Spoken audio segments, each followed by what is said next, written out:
Hey fellow readers, I'm Jessica. I'm Ashley. And this is Seriez Sisterz.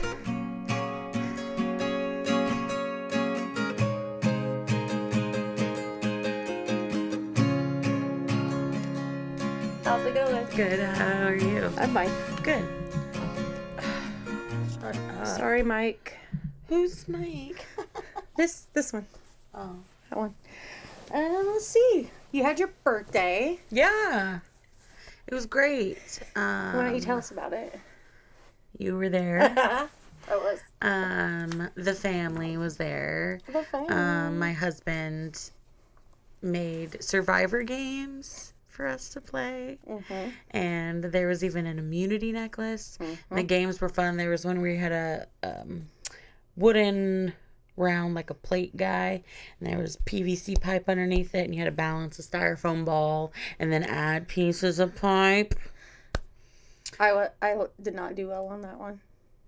I didn't do too bad, but the kids did better. Yeah. I did. I won the one where you had to remember which... Yeah, barely. Thing. We were... I won. Barely.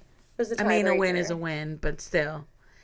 The one that was fun that I didn't think that I would like the most, but I do, is making, there were wooden blocks and you had to make a tower with your feet. You had to stack them up, and that worked muscles that I didn't even know existed, and it was a lot of fun. I didn't get to do that one because somebody voted me off. It wasn't just me. It was you and Mom. And I don't think he did. Or did he lie to me? He said he didn't. I think he lied. There were 3 of us that voted you. Or unless it was your boy, not a son. No, they said they didn't. Anyways, still kind of upset about it. I'm sorry. It's okay. We're going to tweak the games and like polish them off and maybe add some more, and then we'll have a Survivor themed just fun party. Okay, good. It was fun. Mm-hmm. And then we had Chinese food. Yeah, we did. Mm-hmm. I ate them goons. Goons. I love them goons. Crabber and goons. They're my favorite. Oh, good. Glad you had a good birthday. Thanks. It's almost Christmas. It is almost Christmas. If you're watching this when it comes out, it's Christmas Eve. After all, there's only one more sleep till Christmas Day. Wow. That was Kermit the Frog, in case you weren't aware. Bubba's from Space. No. Bubba's Christmas. That would change that movie. Both are good. Yeah, so I guess it's Christmas Eve, so that's cool. Hope you have a good Christmas. Yeah, good Christmas. Well, we're on the last we are one. on the last. The end. The end. Do you remember? Do you remember? Hold on. Let me get in it. Okay.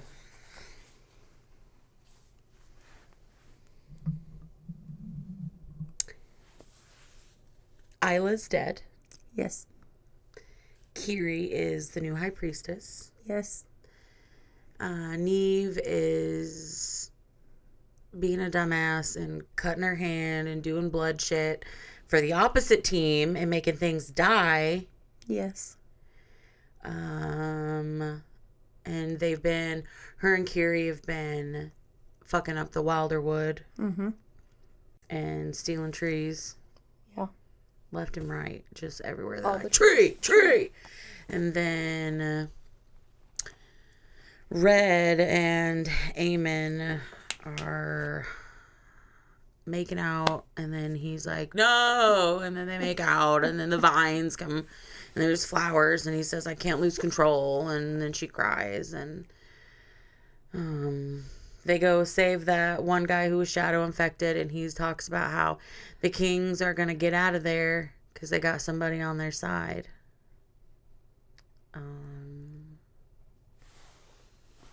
Then there's... Oh. I'm not done. There's the magic mirror that she hairs up. And then she can see her sister. Hairing it up. Okay, I think that's it. Yeah. Good job. Thanks. Hey, good job. Hey, thanks. I got my new bifocals. Yes. No lines. Yeah, she got the ones without lines, so whatever. It's like she thinks it's something to be ashamed of or something. No. Tony said this was what I was supposed to do. Tony was the guy who helped her with his with her glasses. Whoever the fuck he is. He has this really cool thing on his desk of the alien from Alien. Okay. And it holds glasses. And I wanted to steal it. I didn't see Tony today. I'm sorry. I know how disappointed I saw a different guy. And he said these glasses need to have the lines. Nope. Whatever.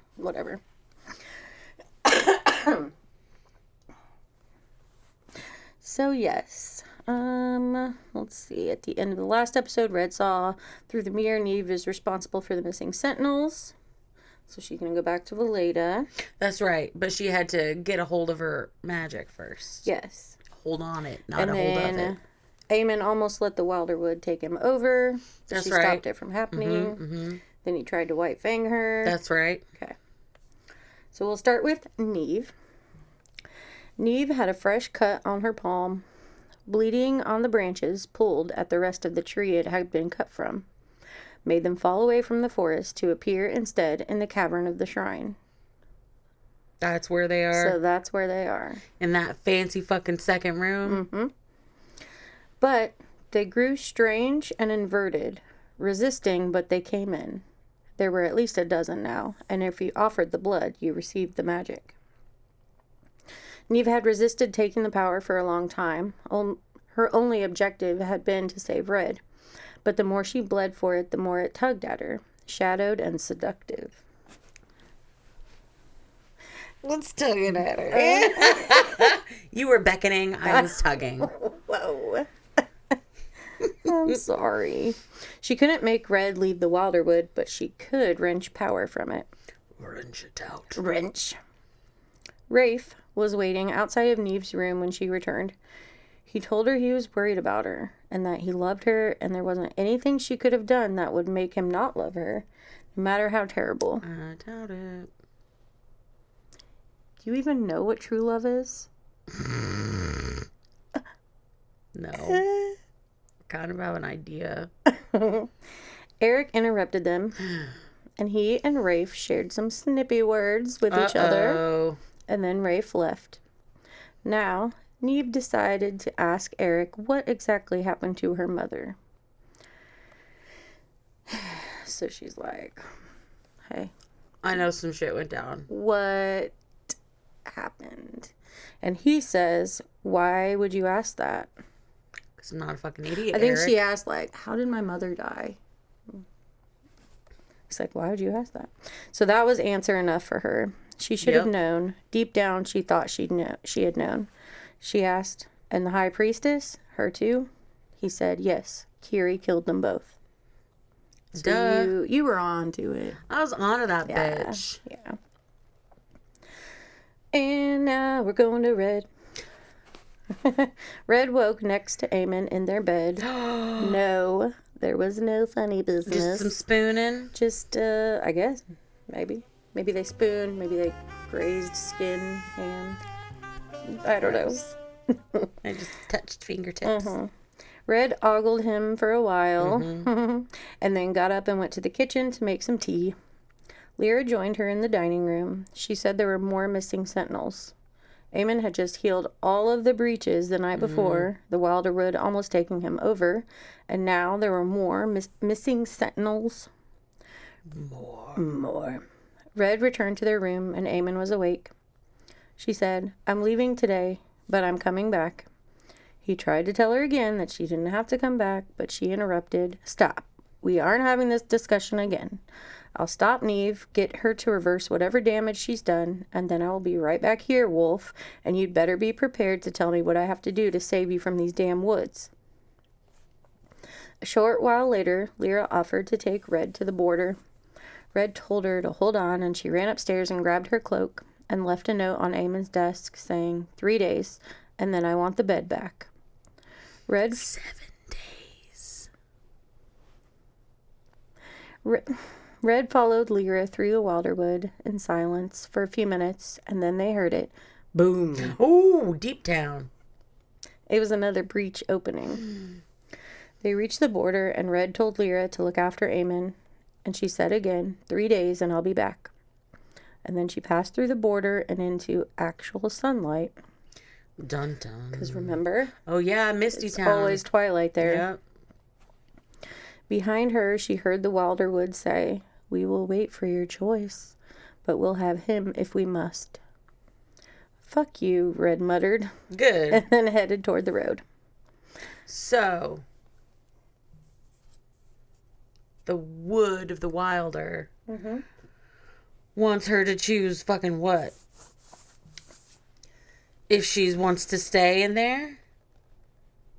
Or choose the life with Wolfman? So, it is kind of confusing because you're like, what's she supposed to be choosing? Yeah. You'll find out. Oh, okay. Fine. I had that feeling too. Like, what's Did I the miss choice? something? Yeah. Okay. Okay. When she reached the road, there was a shrill whistle, and several soldiers ran to her with their swords drawn. One soldier looked her over, and then he overlooked her. No, and said, I know you, second daughter. She smiled and said, it's Lady Wolf. And then she did the suck it motion. The soldiers handcuffed her and took her into the city. Why? Because she could be a monster. A spy? A spy? A spy? I think he's spying on him. Ugh. They kept calling her an it, like she was one of the forest monsters. They decided they would take her first to the high priestess. No. The soldiers walked Red into the temple. It's not safe. Kiri, Red remembered. Neve had called her Kiri. Kiri said, your arrival might derail us, but perhaps you'll be a useful pawn. Red said, I don't like that I lady. don't understand.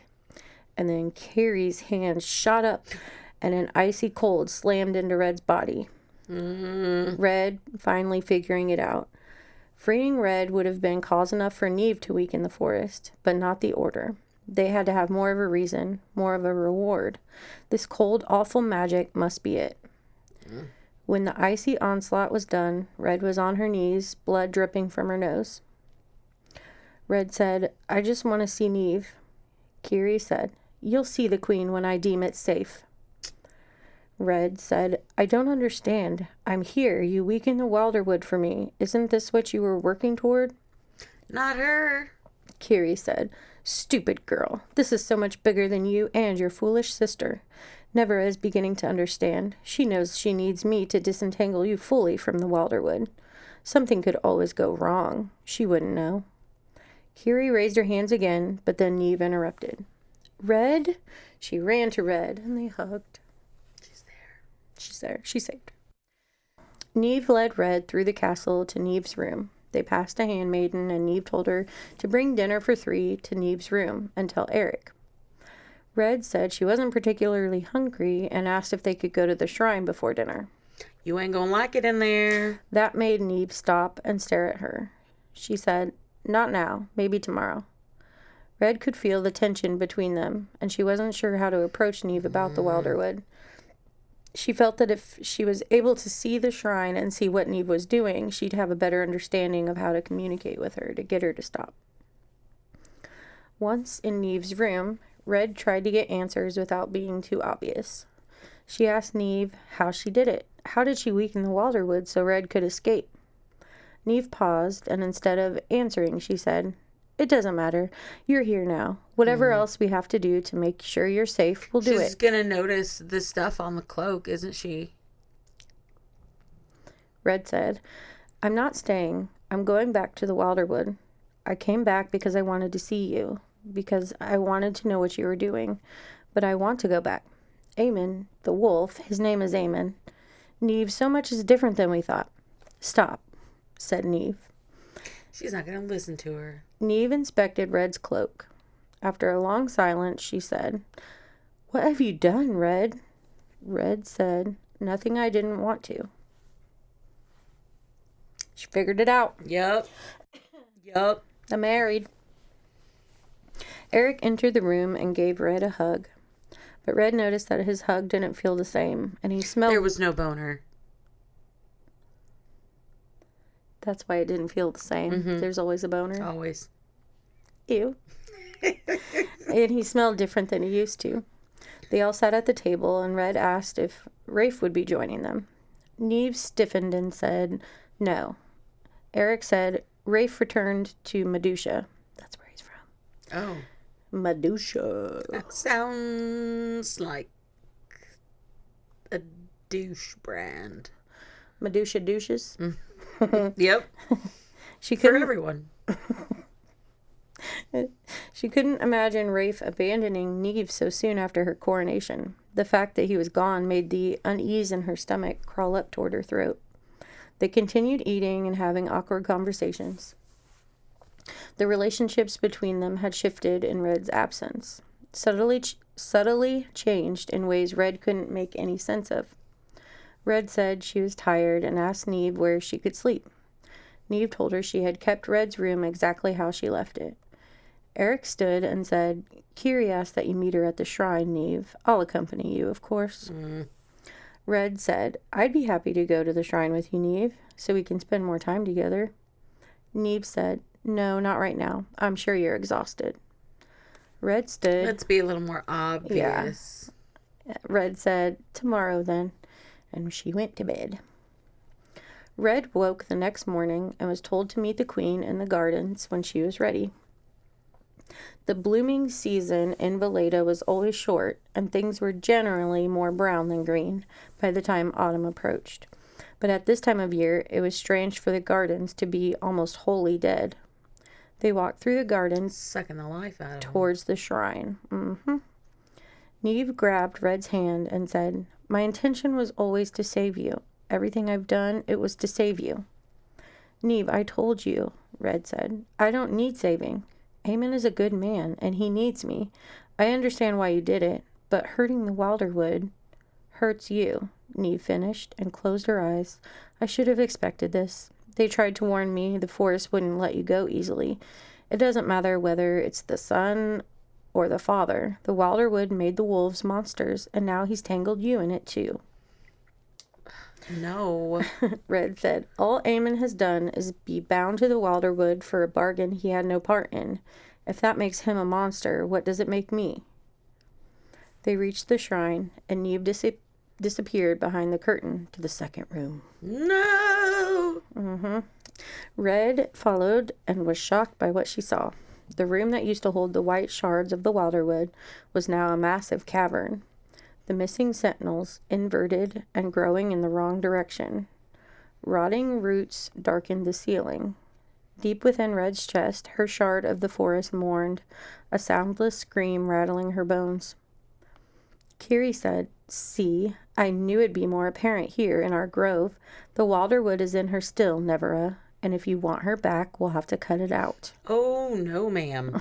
Red said, This is not "You Saw. can't. Neve, you can't do this." Neve didn't answer. Kiri drew a blade, and as she slashed it down, Red rolled away to keep the knife from going deep, but the cut still drew blood. She clasped her hand over the cut, Eamon's voice in her head, "Don't bleed where the trees can taste it." Oh, shit. Kiri pried Red's hand from the cut. "That can't be right. Every second daughter is bound." She raised the knife again. "If I have to cut to your heart to find the damn roots, Red looked up. Neve's hands were clasped on either side of Kiri's throat. Yeah, fuck her up. Darkness had overtaken the whites of Neve's eyes, her veins black. Red sliced her palm and slammed her hand to the ground. Stillness, then a rumble. The roots in the ceiling vibrated, breaking through the rock that held them. So can you picture how the trees look? Okay. Kind of like stalactites coming down. Yeah. Hey. Is it a stalactite or Yeah, because they're stalagmite? holding on tight. That's how you remember. I like that. I could never keep them straight. I might even be wrong, but I think I'm right. Because they're all not tight. Red's power soaking up the shadow rot from the sentinel's bark. The trees sank down from swollen, misshapen trees to the branches they'd been before. It weakened Neve's grip, and her hands dropped from Kiri's throat. Rocks from the ceiling began to fall, knocking Kiri out, and Neve disappeared in clouds of dust. Larger pieces of rock started falling, and Red ran out of the shrine, and her knees hit the cobblestone outside. Redaris? Arick asked as he ran up toward the shrine. What have you done? Where's Neve? Bitch, she didn't do anything. Red didn't answer. She focused on the cobblestones behind him, on what wasn't there. She said, You don't have a shadow. He paused, What did he do? And then something sharp hit her temple, and her world went black. No, he's not real. I mean, he's real. You said that about Kiri. Yeah, but she's not real. She's real. She's real. Fine. Red woke to find she was in a dungeon. Damp rock walls and metal bars. Through the dim, she could barely make out another cell across a skinny, damp hallway. Masses of shadow lurked behind the bars. Red placed her hand to the wall and could sense the roots and growing things behind it. She tried to use her magic to pull the roots toward her. She could feel her magic, but only barely, not enough to affect the roots. It's the walls, she heard Arick say from outside her cell. He said, This deadens magic. I'm not sure how, to be honest. Valkior was a hard ruler, and he didn't like for anyone to be better at calling power than he, back when it was free for the taking. Still doesn't. Ah, that's why they got mad. Because they were the kings taking power? No, so they gave up all the power to trap the monsters in the Wilderwood. Oh, yeah, that's right. But then they wanted it back. Mm-hmm. In any case, he didn't share his secrets with the rest of us. Red said, You kicked me. He said, I did. You hurt Neve. She asked, Is she alive? Did she make it out? Another voice chimed in, No thanks to you. And Kiri stepped into view. Arick said, Neve is safe as I can make her.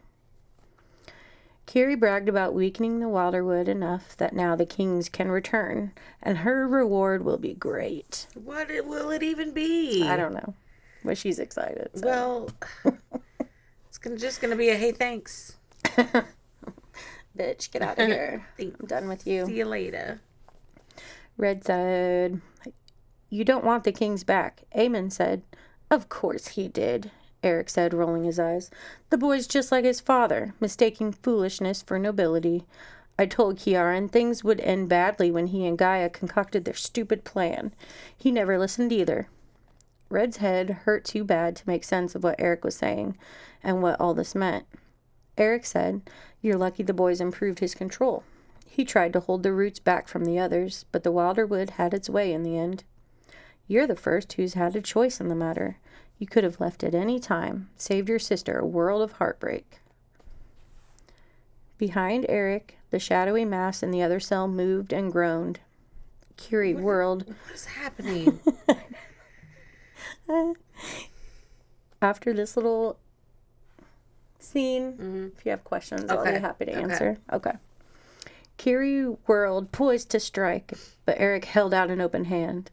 No, let her see. I tire of holding the illusion. The lines of Arick's face rearranged. He rolled his shoulders, and he smiled at her horrified expression. Kiri hissed, Ask him his name. Ask him his name and tremble for it. Ew, bitch. Red said, Solmir. Oh, she knew it. I knew it. Behind him, the shadows coalesced and became a body. A familiar face, though grimed in blood and dirt. Arick's hands, covered in cuts, closed around the bars. Red. Arick, what have you done? Arick explained that he had bargained. He went to the Wilderwood and got close enough to one of the sentinels that he could touch it. One of the sentinels that was rotting and giving way. Arick bled on the tree, just like Kiri told him to do, and the ground opened. And then Solmir was there. He asked Arick what he wanted and what he would give for it. Now, Solmir said, he wanted a way to save you, and he would give everything. Arick said, at first Solmir was just my shadow, but then when... Your shadow should never have a name that it tells you. Like, that should be your first fucking clue. This is my shadow, Rachel. She told me it's spelled with a Y. Ray. I've never seen that. You haven't? No. Oh, it's real. Is it real? It's real. And it's real. Kiri interrupted. He couldn't handle when we realized they needed killing, the high priestess and the queen. So they changed places. One the shadow and one the man. Red looked at Solmir and said, how could you? How could you do that to Neve? Solmir snarled. It was for Neve. Kiri may have overstepped, but this is what Neve wanted, whether she'll admit it or not. She was just as desperate to save you as Arick was. She would do anything for you, Rudaris. You don't deserve a tenth of her love. You saved yourself, just like you always do. Red? What? What does he even fucking know? You just got here.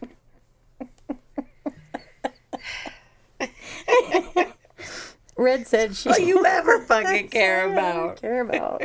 Where's the Chernobyl Lou? Red said she didn't understand what he was talking about. And he said, the roots. You haven't taken them, though it's clear you care for the wolf. You're a practical woman. You've learned love isn't reason enough for ruin. You chose to save yourself. Choice, the Wilderwood had said. Solmir said, the Wilderwood will fall. The wolf will die. The kings will be freed. Everyone will get what they wanted. Understanding came all at once. A choice had to be made, and here was hers. She said, I'll take them.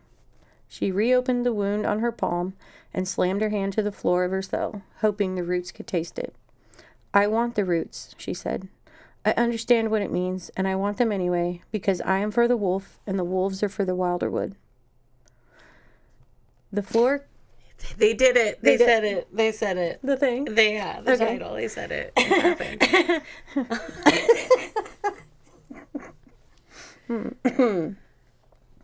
The floor... So do you understand what her choice is now? Yeah. Okay. It's like she's becoming part of the Wilderwood. Right. But since she's choosing, it's not like taking her over without her permission. Right. Okay. She's allowing the takeover. Yes. The floor cracked as the roots of the Wilderwood thrust up toward her hand. The first press of it against the slice in her skin stung, but after that, the way the roots seeped in and curled around her bones felt like home. She saw Eamon, not just his hands, not just the world through his eyes. Him. What? I'm 13. Carry on. She saw him, almost something she could reach out and touch. He jolted from his seat at the edge of their bed, like he saw her as clearly as she saw him. His eyes cycled through shock and wonder and finally terror as he leapt, hand reaching out to empty air, mouth saying her name, and then he was gone. Red glowed golden in the dungeon with the roots of the Wilderwood between her bones. The dungeon started to crumble. She used the magic to take a hold of Solmir and bash his head against the fallen rock. Yeah. Now he lay still. As the dungeon... Lay still! As the dungeon continued collapsing, Red tried to get Arick to leave with her. The real Arick? Yeah. Okay. He said he couldn't. He was tied to Solmir and he couldn't leave. He told her to hurry and go. Red tried to find Neve, but the pull of the Wilderwood was very painful. Now that she had taken the roots, it pulled her back, calling her home.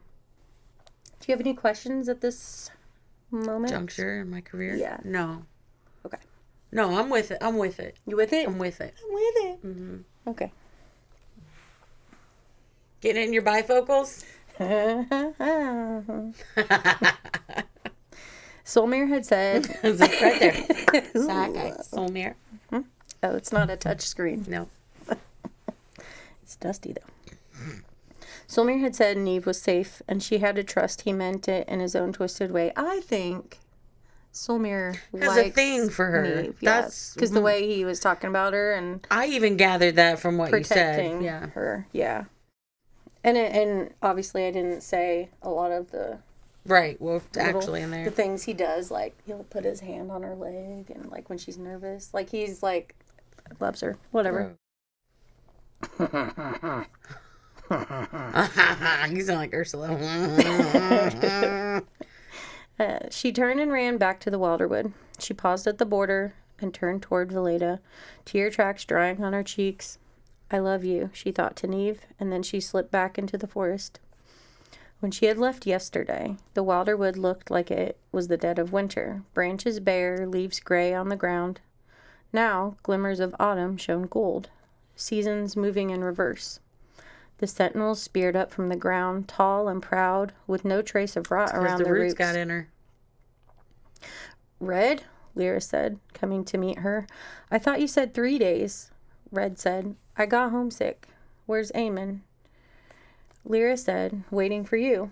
When they reached the gate, Eamon came running to Red and hugged her. He scooped her up. Yeah. Twirled her around. Oh. Red rested her forehead against his chest. Warmth bloomed, the forest in him, welcoming the forest in her.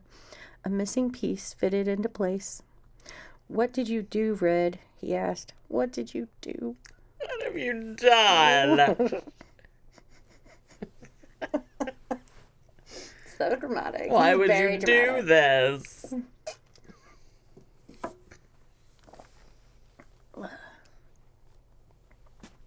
Anyways. Red and Eamon have the same conversation. Him telling her, oh God. What? Sorry. I gotta plug this in. Time out. Did I scare you? They had the same conversation. Yeah. Said she shouldn't have come back. She shouldn't have taken the roots. And she argued that the Wilderwood needs two, and he can't keep doing it alone. She said, Eamon, I took the roots because I love... Don't. Don't say the L word. Don't. And he changed the subject. He asked her to tell him everything that had happened. He sat quietly listening to her recount everything.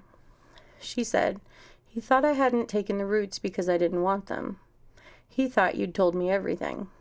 Eamon said, I was afraid if I told you everything, you would take them. You'd try to help me. I was right. She said, of course you were. I chose this. I chose you. He said, you shouldn't have. I wasn't... Well, it's over now, so shut the fuck up. Too late, man. I wasn't strong enough to save them, Red. What if I can't save you? She said, that's what you don't understand. I'm saving you. I love you, Eamon. She did it. She said it. Yeah, it's there. I said it. Did he cry? No. Oh. Eamon exhaled. Did he howl? I wish he'd howl. I wish he did too. Red said, I'd like to kiss you, but not until I know how you feel about what I just said. He laughed and said, of course I love you. That's why I'm so afraid. She said, we can be afraid tomorrow. And then... Tonight, let's love. They do it. Yeah, they do. Do they right there, or do they go to the bedroom? They're in the bedroom talking. Oh. I thought they were still out front. Oh, no. They took it into the bedroom before they bonered. Yay. Good for them. So, love. Good for them. The next morning, Red left before Eamon woke up. Also, I did want to say, it wasn't in detail. It was like... Love, insinuated. love. And then, yeah. There wasn't like... And then... It's not fourth wing, is what I'm gonna... They don't say the C word? No. That freaked me out. That freaked you out? No, just for a second. I wasn't prepared to see it. And yeah, then, it's pretty blunt. Yeah, but because Nora doesn't use that word. No. She describes it in some weird flowery way. Entered me. He entered her zone, her special spot. Ew. I don't like that. That's worse. Her crease. Stop it. I hate that so much. Is that a thing?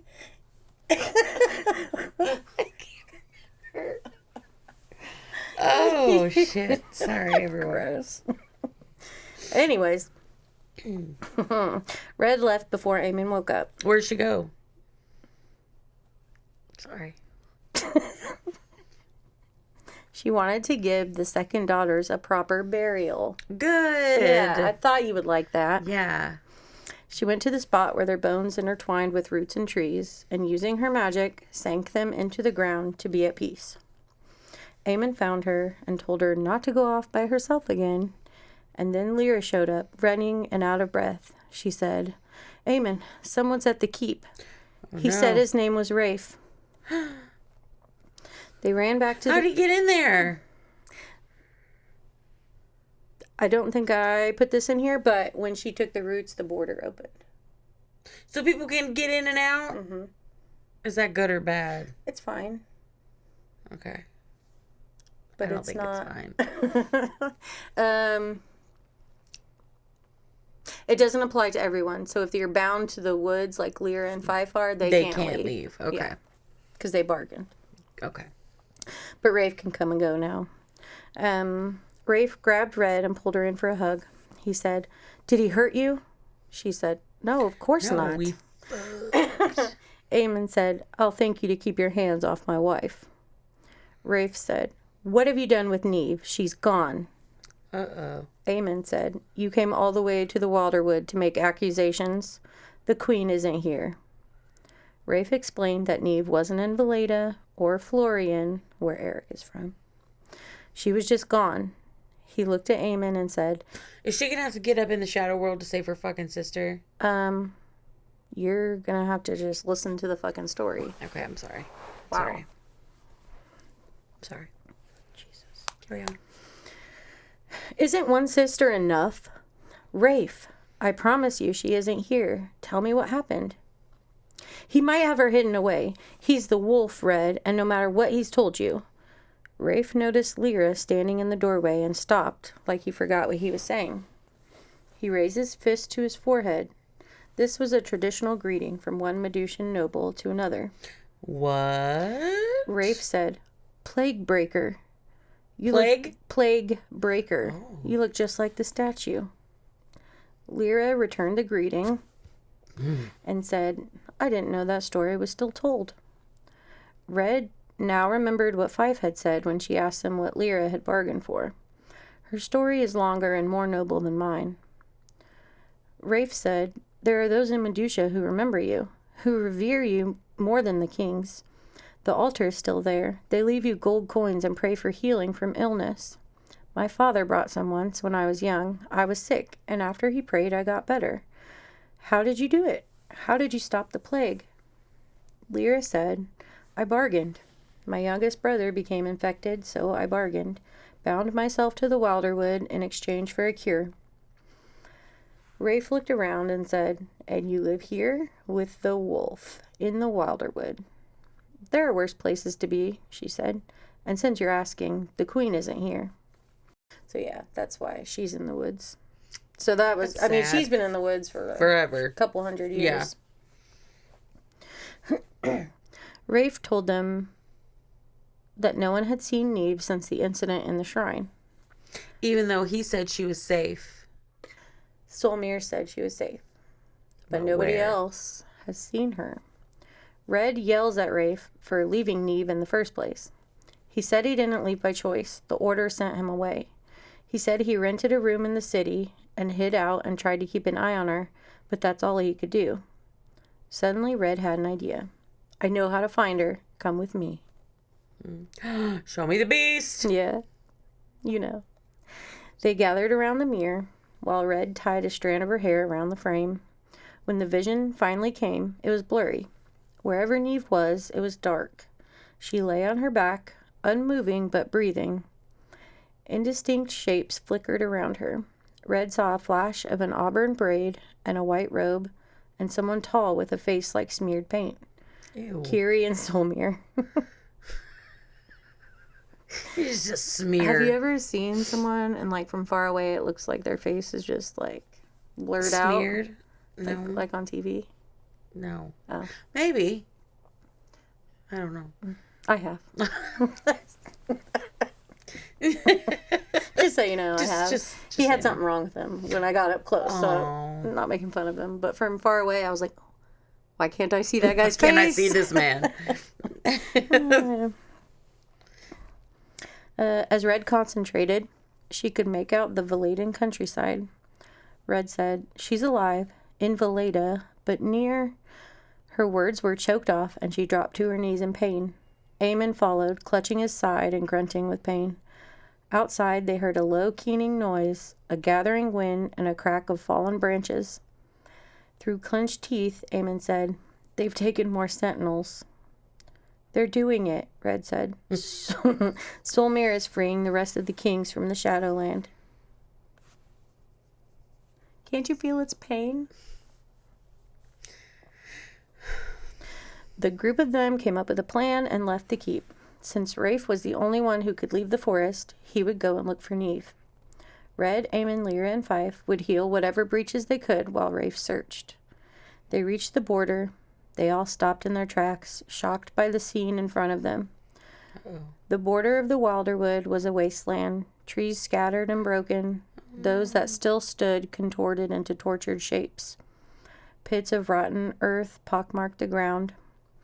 Beyond the border, in the flat and empty space of northern Valada, a tightly clustered group of white trees grew.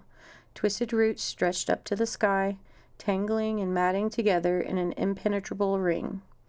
Another inverted sentinel grove, growing upside down. Rafe headed for the grove. Is she all trapped up in there? She's not answering my questions. It's just that, yeah. Okay. Yeah. I mean, a suspicious grove of upside down trees. She's probably in there. She's probably in there. That's true. Eamon said, I'm going to scout the edge of the forest with Lyra. You and Fife stay here. Don't come any closer to the border until I call for you. And he and Lyra took off. Red caught a glimpse of something white just inside the border in the opposite direction that Eamon and Lyra went. In her vision, Neve had been wearing white. She ran towards it, calling out for Neve. It's a trick! It's a trap! She reached the tree where she had seen the glimpse of white, and Kiri stood with an evil grin. She grabbed Red by the throat, choking her, and said, say goodbye to your wolf. He'll be joining you soon enough. Then someone grabbed the priestess's arms, opening her fingers to let air back into Red's lungs. It was Solmir. Ew. He grabbed Red's arm and pulled her toward the tree line. More trouble than you're worth, but more useful alive than dead. Thinking a bargain with her? No. Ah. Solmir pulled her over the border, and every fiber, every nerve exploded in burning, all-consuming pain. So, because she has the roots now, it hurts real bad. When she's not been there. Yeah. Ouch. Yeah, not cool, man. It's rude. Red! Richie! Richie! Eamon screamed Red's name and tried to run after them, but the Wilderwood grabbed him with roots and vines, keeping him from leaving. Pain still roared through Red. Solmir said, it's not so tangled in her as it is in you. The forest in your lady is new, easy to uproot. You know how to fix this, how to stop her pain. No, Red shouted to Eamon. Solmir said, bringing them through. What they've become will kill the Wilderwood and everything attached to it. It's been part of you. It's been part of you too long. Eamon. There's no way for you to escape it, but she can. Eamon and Red made eye contact, the promise he had made evident on his face. I'd let the world burn before I hurt you. No, she yelled at him. No! With a wrench of his head. Oh! Eamon pulled the Wilderwood out of her. Sorry. It's not sexy. I know, but it sounds like it. Pull it out of me. That does not sound sexy. You don't say that.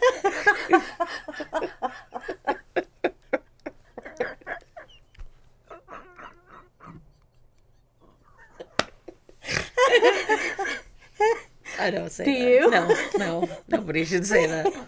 I feel like that's the opposite of what you want to happen. I would think. I love it when we stop having sex. That's my favorite. The end is the best. The forest rose up behind Eamon like a wave, a cresting tide of root and branch and vine and thorn. The wolf lay still while all of the things that made up the Wilderwood flowed into him like a river. And then he stood, 2 feet taller than he used to be. Damn, son. The whites around his eyes, now pure emerald.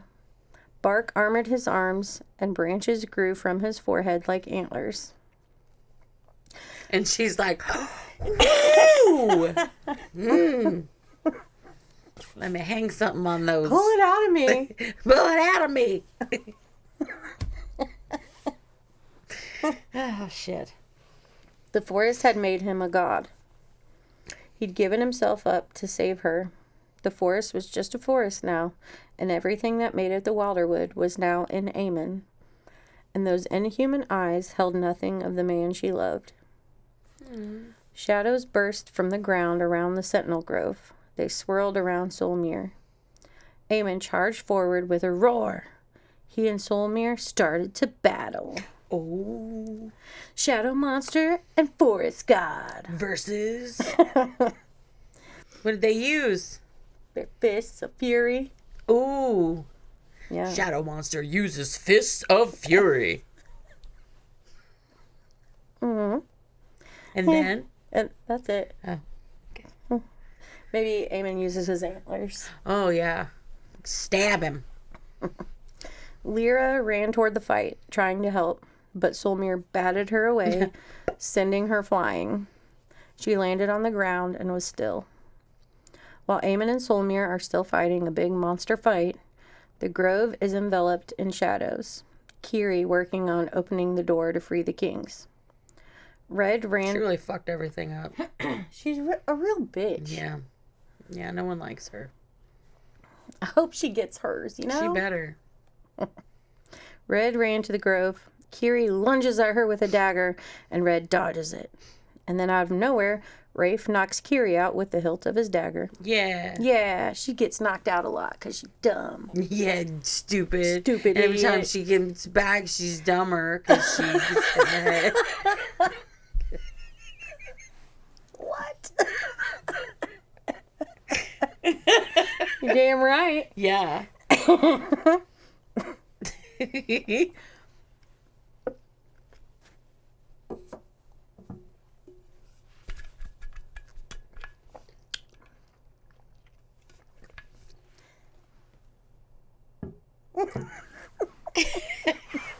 We just took very long drinks We for did. those listeners.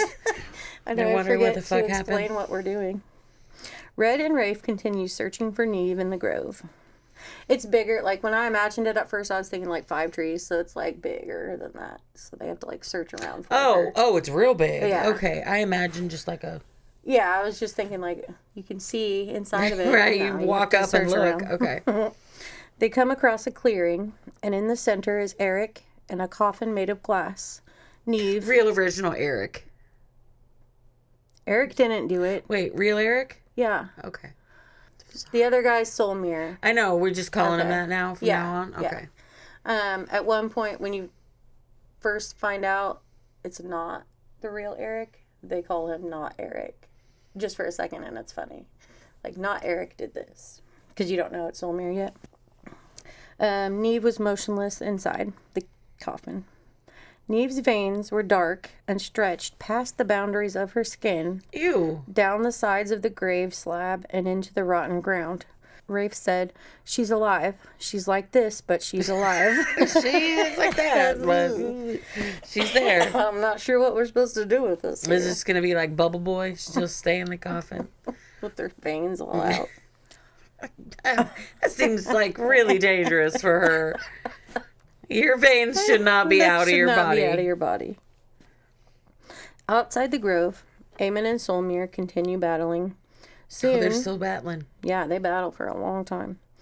Soon, Solmir would let himself be whole instead of just a shadow. Soon. Okay. And the rest of the kings would come to join him. And the Wilderwood, Eamon, would die. Now, Arick kneels in front of Red, asking her to kill him. Oh. He said he tried to do it himself in the dungeon, but it wouldn't work. He said, blood to open, blood to close. My blood brought Solmir here. My blood inverted the Wilderwood. This only ends when the sacrifice is no longer living. Oh. You have to do it, Red. Let me save you this time. Red knelt in front of Arick. He guided her hand to her dagger and held it to his throat. He said, find a way to get him back. You deserve to be loved, Red. You always did. Arick. See, I am an Arick lover, okay? Okay. I might be too. She held her dagger still while he pushed himself forward, and he dropped to the ground and was still. In the coffin, Neve pulled in a ragged gasp. Her eyes opened. Rafe and Red tried to break the glass, but it wouldn't work. Expressionless, Neve closed her eyes and closed her fists. The dark veins retracted, pulling... This is like Wolverine. pulling out of the grove and back into her skin. And then the grove ripped. The twisted sentinels crashed sideways, breaking and melting as the ground opened up.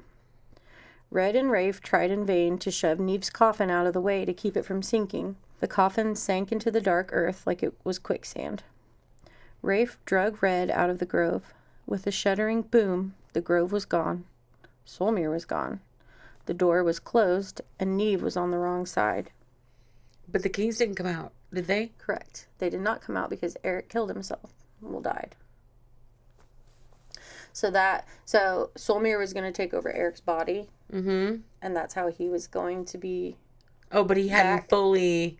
But he hadn't done that yet. He hadn't fully done it, and so Arick. Okay, I got it. So Arick closed the door. So he can't. Yes. Okay. At least not right now. Red and Fife sat next to Lyra. She was still unconscious, but she was breathing. Kiri's body, not dead, was slumped in the grass a few feet away. Fife placed Lyra's limp hand in Red's lap and said, stay with her. There's something I have to do. Red looked at Lyra. He does a little dance. I'm fine.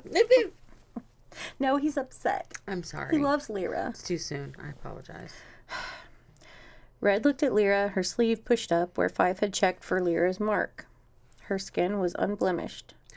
When Eamon had taken in the Wilderwood, he'd let them go. They were no longer bound. She watched Fife approaching the antlered creature that used to be Eamon, and Red realized what he was doing. She stood and followed him. Fife looked up at the god and said, you took my life once, bound it up for someone else. Take it back and heal Lyra, make her whole. The god cocked his head and said, you wanted your freedom. Fife said, all I want is her.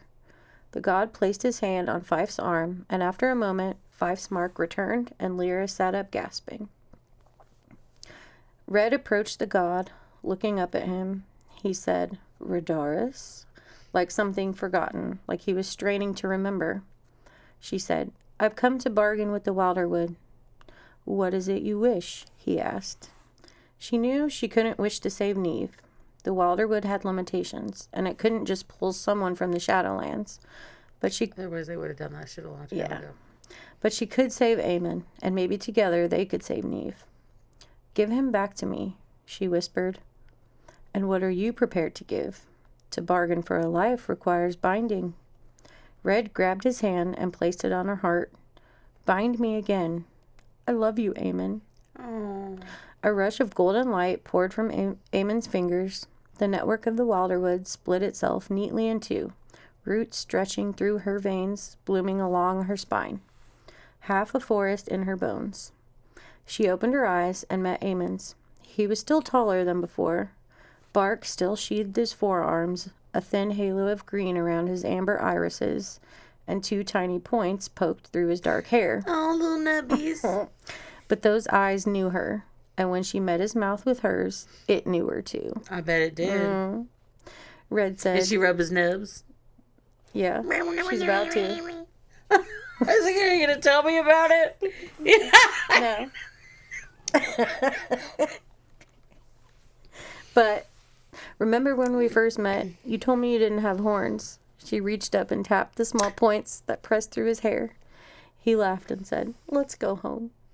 Hand in hand, the wolves walked home through their Wilderwood. Wolves. Oh, The end. we did it. And that's that. So yeah, Neve's stuck in the Shadowlands.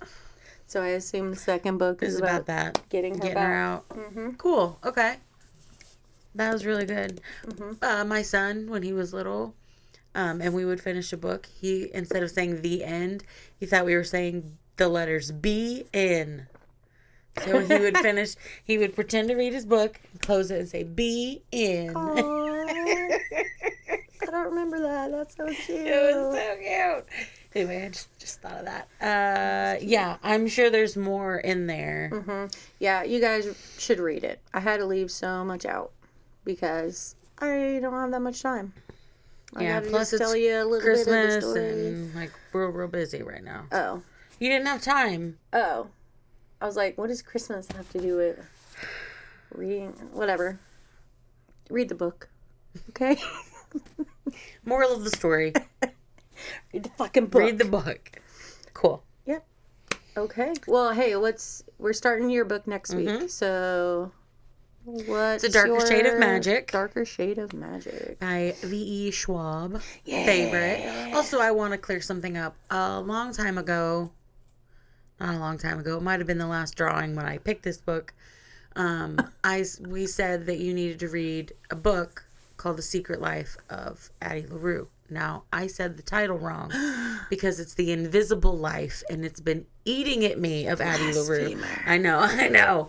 It's been eating at me, so I had to clear that up. Anyway. The Invisible Life of Addie LaRue. Invisible Life, yes. That is a good book. Yes. Are they making it a movie?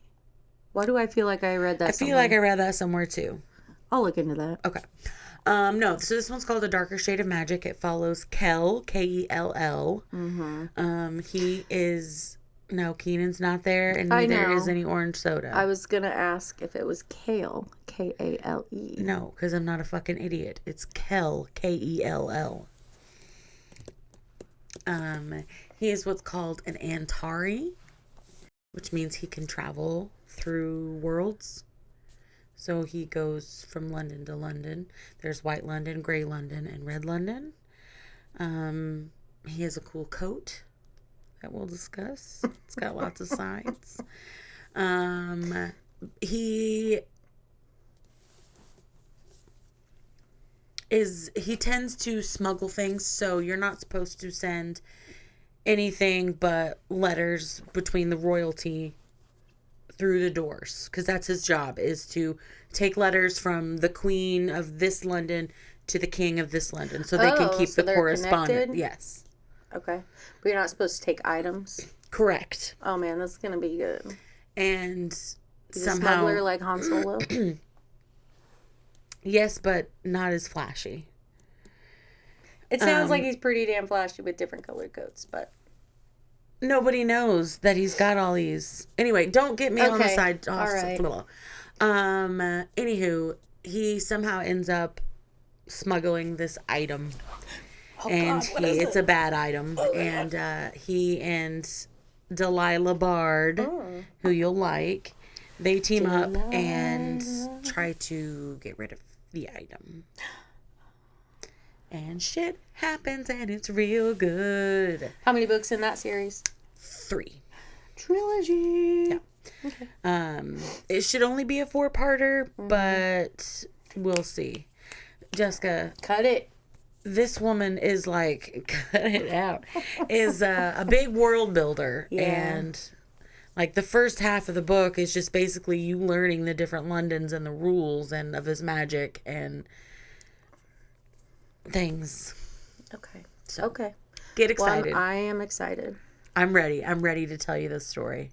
So, Merry Christmas. Merry Christmas. Happy holidays. Happy Hanukkah. Yeah, have a good holiday time. Mm-hmm. Enjoy your Watch family. Muppets Christmas Carol. 'Cause you Hey, should. watch our podcast. Watch that too. Or listen. Yeah, either one is fine. Just do it. Yeah. It'll be fun for all of you. Yep. And me. And everyone. All right, I think that's all she wrote. All right. Okay, thanks for listening. Goodbye. Bye, love you. Bye. Bye.